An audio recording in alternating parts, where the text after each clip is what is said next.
Hello and good evening. Welcome to my YouTube channel প্রিয়াঙ্কার dream ওয়ার্ল্ডে আপনাদের সবাইকে স্বাগত। এখন দুপুরবেলা চলে এসেছি এখন থেকে আপনাদের সাথে একটা গল্প নিয়ে গল্প করতে। আশা করি আপনাদের ভালো লাগবে। তো চলুন শুরু করা যাক ভিডিওটা, আর দেখতে থাকুন ভিডিওটা, আশা করি আপনাদের ভালো লাগবে। জন্মাষ্টমী পুজো ছিল, মানে সবার প্রিয় গোপাল দাদার জন্মদিন ছিল, সেটা আমরা সবাই জানি।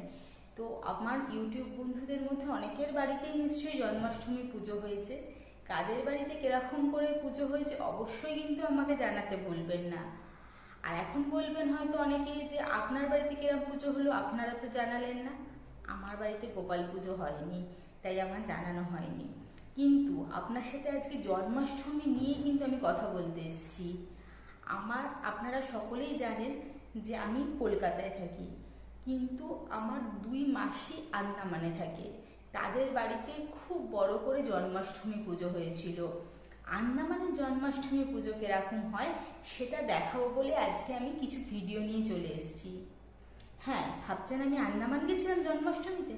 না না, ওনারা পুজো করে আমাকে ভিডিও করে পাঠিয়েছেন। তো সেই ভিডিওগুলোই ভাবলাম আমি যখন দেখেছি আমার ইউটিউব বন্ধুদের সাথেও শেয়ার করি, তাই নিয়ে চলে এসেছি। দেখুন তাহলে আপনাদের কিরকম লাগে। আমি প্রথমে যেটা দেখাচ্ছি সেটা হচ্ছে আন্দামানে। প্রথমে বললাম আমার দুই মাসি থাকে আন্দামানে, বড় মাসি এবং ছোট মাসি। প্রথম যে ভিডিওটা দেখাচ্ছি সেটা হচ্ছে বড় মাসির বাড়ির গোপাল পুজো, মানে জন্মাষ্টমী উৎসব কিভাবে পালন করা হয়েছিল সেটাই আমি দেখাচ্ছি। তা চলুন শুরু করা যাক ভিডিওটা। এটা হচ্ছে আমার বড় মাসির বাড়ির জন্মাষ্টমী পুজোর ভিডিও। এখানে দেখুন দুটো গোপাল একসাথে জোড়ায় পূজিত হয়েছেন। এটা হচ্ছে গোপালের দোল্লা, যেখানে গোপালকে দোল্লা দেওয়া হচ্ছে এবং পুজো করা হয়েছে, যার পুজোর যে প্রসাদ সেটি পাশে রাখা রয়েছে।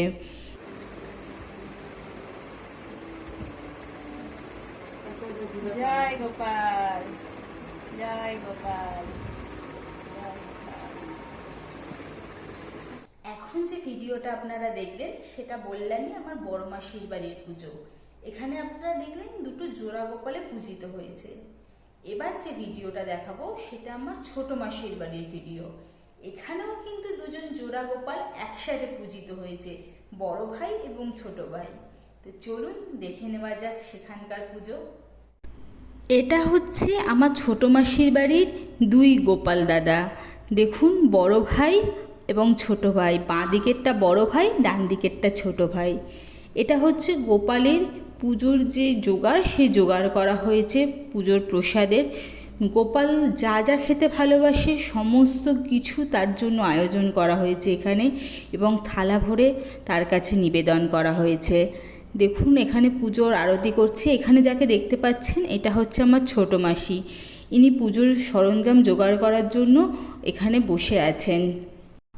এরপর যেটা দেখতে পাচ্ছেন, দুই ভাইকে পাশাপাশি দোল্লায় বসিয়ে দেওয়া হয়েছে এবং তাদের পাশে তাদের খুব পছন্দের চকলেট দেওয়া হয়েছে এবং তাদের দোল্লায় দোল দেওয়া হচ্ছে। পুজোর পরে এটা হচ্ছে অনেকের বাড়িতে রীতি থাকে যে পুজোর পরে গোপাল ঠাকুরকে দোল দেওয়া হয়, বা পুজোর সময় গোপাল ঠাকুরকে দোল দেওয়া হয় এবং তার প্রিয় সমস্ত সরঞ্জাম, তার প্রিয় খাবার সমস্ত কিছু সামনে সাজিয়ে দেওয়া হয়।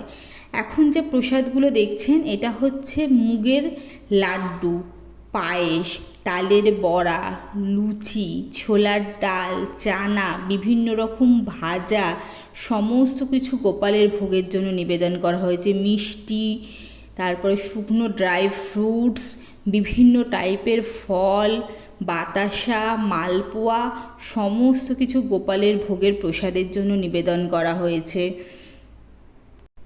তো বন্ধুরা, আপনারা গোপাল দর্শন করতে থাকুন। এতক্ষণ দেখলেন গোপাল পুজোর কিছু মুহূর্ত বা কিছু ভিডিও। আপনাদের কেমন লাগলো অবশ্যই জানাতে ভুলবেন না। আর আপনাদের বাড়িতে কার কিরকম করে গোপাল পুজো হয়েছে অবশ্যই কিন্তু আমাকে কমেন্ট বক্সে কমেন্ট করে জানাবেন, এবং আপনাদেরও গোপালের কিছু ভিডিও বা ফটো আমার সাথে অবশ্যই কমেন্টের মাধ্যমে শেয়ার করবেন। তো এতক্ষণ যদি আপনাদের ভিডিওটা আমার ভালো লেগে থাকে তাহলে অবশ্যই ছেড়ে যাওয়ার আগে লাইক, কমেন্ট, শেয়ার এবং সাবস্ক্রাইব করতে ভুলবেন না। ভিডিওটা দেখার জন্য অসংখ্য ধন্যবাদ।